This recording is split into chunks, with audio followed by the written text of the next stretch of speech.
Hey guys, it's Steven from Pacing Racing, and today's video is actually a two-part series. So the first part, you can actually click on the card above or click on the link in the description below for the video Bike Fit Importance. Now today's video is actually going to be on gearing, so we'll teach you how to understand how gearing works on your bike.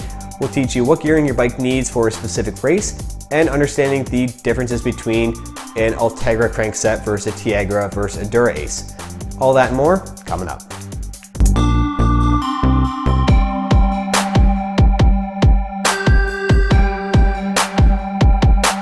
Okay, so quickly before we get started, don't worry so much about taking notes in this video.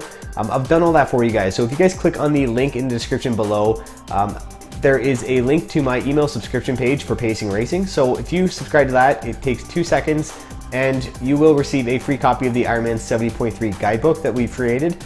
And within that guidebook, we talk all about gearing, all about understanding how to do a bike fit, everything to do with your swim, your bike, your run, and more. So lots of information there for you guys. So don't worry so much about having to pause this video and taking all these notes because it's a complicated topic. So yeah, it's all there for you guys. So if you guys want, then subscribe to the channel, or if not, then just continue watching and be a visual learner, take some notes, and have fun.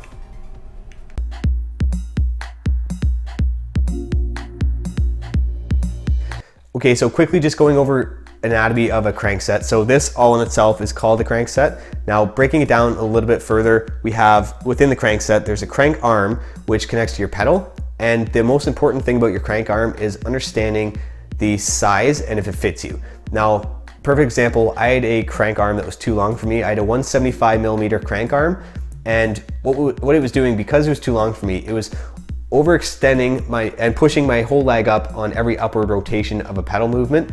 So every time I would hyperextend my hamstring, and that over thousands of pedal rotations over a long distance course was really offsetting my hamstring potential, because it was hyperextending it, moving it out of a range of motion that it's comfortable with by overextending it.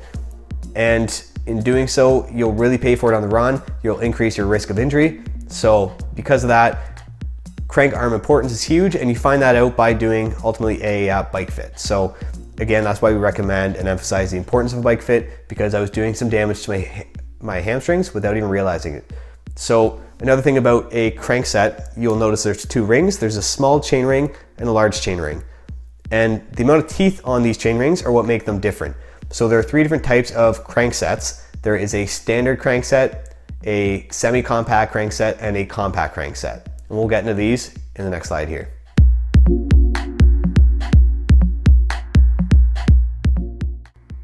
So which type of crankset you need typically depends on what type of races you plan on doing that season. So if you plan on doing a few flat courses, then you'd want something more of a standard crankset. And you can tell by this by the number of teeth it has. So a standard crank typically has more teeth, so a high number of outer ring teeth and a higher number of inner ring teeth. So in this case, the most common type is a 53 by 39 tooth crankset. Now, the strength of this obviously is it will go fast on flat routes, so it's great for time trial races. Now, the weakness of it is it's less than ideal on hill climbs. Now, conversely, if you're doing something like the Ironman 70.3 Muskoka, you'd want something like a compact crank, which is a 52 tooth outer ring with a 34 tooth inner ring. Now, this is ideal for hill climbs, and it's still okay on flat or time trials, but it's just not as fast as a standard crank. Now, if you want to sort of go in the middle because you're unsure of which races you plan on doing, you can never go wrong with a semi-compact crank, which just sits directly in the middle of both a standard or a compact. So you can't go wrong really with a semi-compact crank, but obviously if you want a fast crankset because you're doing a flat course, then standard is the way to go. Conversely, hillier course, compact crank. Now, just a quick thing on the cassette, which is the rings on the back tire of your bicycle. Now, similar situation to that, there is a 11 by 30 tooth cassette, which is ideal for hill climbs, and a 11 by 25 tooth set, which is ideal for flat and fast routes. Now again, all these numbers, they can vary, so the amount of teeth on a cassette or a crankset can vary, but these are some of the most common types you'll see in triathlons.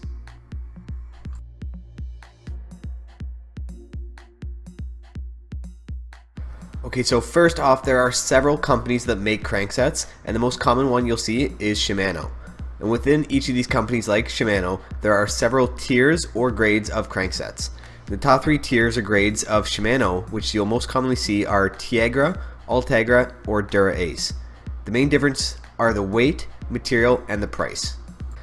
So the price of a Tiagra ranges from 150 to 150, and the next step up from that is the Ultegra, which ranges in price from 250 to 350.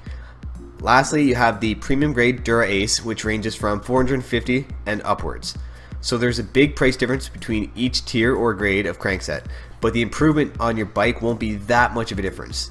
Yes, Dura Ace is lighter and will be made of much better quality than that of a Tiagra, but for the price difference, you're better off buying a Tiagra or an Ultegra and spending the rest of your money you save on a bike fit, which you'll actually find significant bike ride improvements. So ultimately, you can't go wrong with an Ultegra in my opinion, because you're getting a fair price and you're not cheaping out on quality material and weight.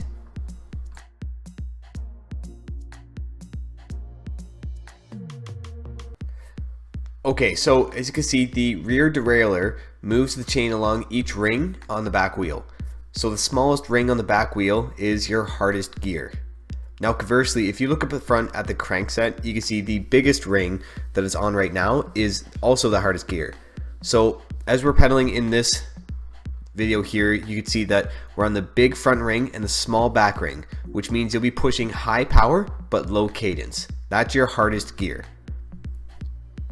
Now, if we move the biggest ring in the back and also move to the smallest ring in the front, we now have the easiest gear. So you can see now that we are pushing less power, but we have higher cadence.